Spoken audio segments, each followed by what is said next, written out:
एकः कोऽपि न शास्तास्ति संसारे त्वां विनाम्यते स्पृहावतस्तु कः कर्तुं क्षमते वचनं बुधः देवासुरैरयं सिन्धुर्मत्तः समये क्वचित् विशुना विहितो भेदः सुधारत्नाक्षरेण वै। कह रहे हैं कि हे धर्मज्ञ, मैं धर्म को जानता हूँ, इंद्र को जानता हूँ। भोग के लिए हम लोगों के बीच कलह तो अनादिकाल से सदा से होता आ रहा है। इसलिए हे अंबिके, आपके अतिरिक्त संसार में कोई भी एक शासक नहीं है। कौन बुद्धिमान प्राणी किसी लोभी की बात पर विश्वास करेगा।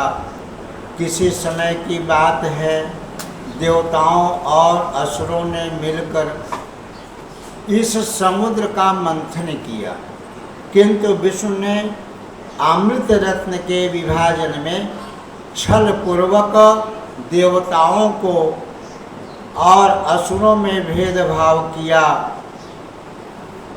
आपने पालन कार्य के लिए विष्णु को जगत गुरु बनाया है, किंतु उन्होंने लोभवश दिव्य सुंदरी लक्ष्मी को तो स्वयं अपना लिया।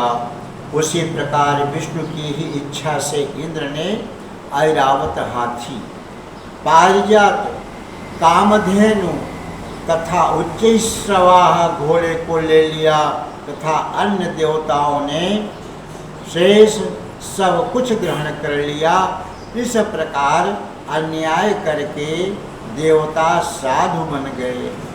यदि आप धर्म का लक्षण देखें तो उससे ज्ञात हो जाएगा कि देवता निश्चित रूप से अन्यायी हैं।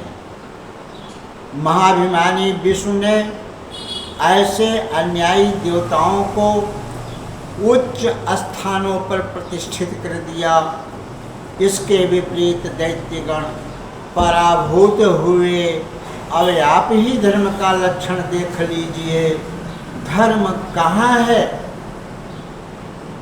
धर्म का लक्षण देख करके धर्म का स्वरूप कैसा है, कैसा कार्य हुआ है और साधुता कहाँ है। अब मैं किसके आगे अपने बात कहूँ। मीमांसिक मत तो प्रसिद्ध ही है। मीमांसक नरेश्वरवाद का समर्थन करते हैं। नैयायिक विद्वान युक्तिवाद के ज्ञाता और वैदिक विद्वान विधि के ज्ञाता कहे गए हैं।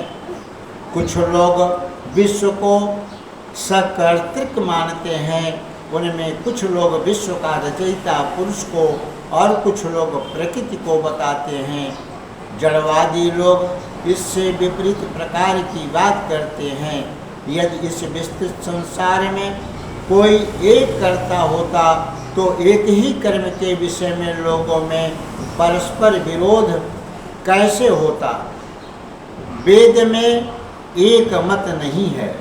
कहा भी गया है कि वेदा विभिन्ना स्मृतया विभिन्ना नासो मुनिर्यस्य मतं न भिन्नम धर्मस्य तत्त्वं निहितं गुहायां महाजनो जेन गता सपन्था।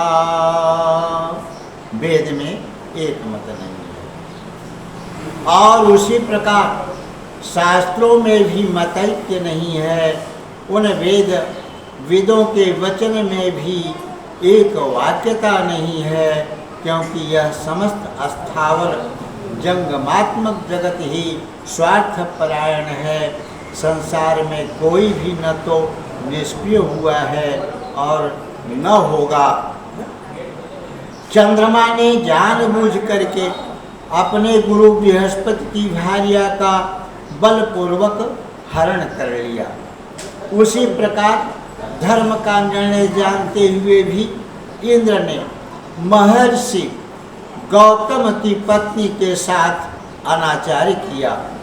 देवगुरु बृहस्पति ने अपने छोटे भाई की गर्भवती भार्या के साथ रमण किया और गर्भस्थ शिशु को शाप दे दिया तथा उसे अंधा बना दिया।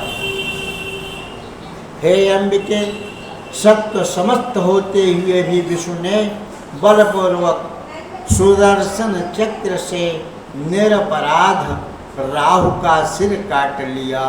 भगवान शिव यह जान रहे थे, भगवान विष्णु यह जान रहे थे कि जो अमृत पान कर लिया वह तो अमर हो जाता है, फिर भी विष्णु ने राहु का सिर धड़ से अलग कर दिया। मेरा पौत्र बलि धर्मात्माओं में श्रेष्ठ वीर, सत्यव्रत में संलग्न रहने वाला, यज्ञ करता, महादानी, शांत, सर्वज्ञ तथा सबका सम्मान करने वाला था। पूर्व काल में कपट ज्ञानी विष्णु ने वामन का रूप धारण करके बलि के साथ छल किया।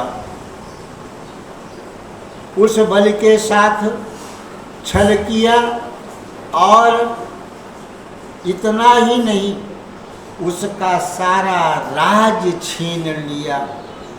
फिर भी विद्वान लोग देवताओं को धर्मनिष्ठ कहते हैं और चाटुकारितापूर्ण वचन बोलते हैं कि धर्मवादी होने के कारण ही देवता विजय को प्राप्त हुए। अतः हे जगत जननी, यह सब सोच समझकर आप जैसा चाहें वैसा करें। सभी